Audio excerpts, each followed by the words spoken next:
सबील इलाही में अपनी जान को खर्च करना, अपने माल को खर्च करना, ये खुदावंद आलम की बारगाह में बहुत सूदमंद मामला है।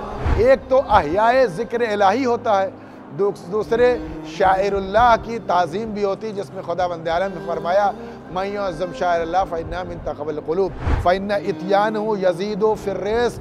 जो इमाम हुसैन की ज़ियारत करता है उसके रिज़्क़ में इजाफ़ा हो जाता है।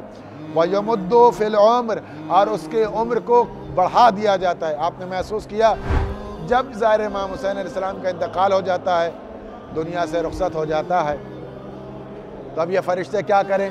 किरामल कातिबैन भी जा चुके हैं, अब कोई ना नेकी लिखी जाएगी, अब ना कोई बदी सरजद होने वाली है। हुक्म खुदा है कि नहीं, वापस नहीं आना है, तुम इसके जनाजे में शरीक रहो, गुस्ल तुम दो, कफन तुम पहनाओ,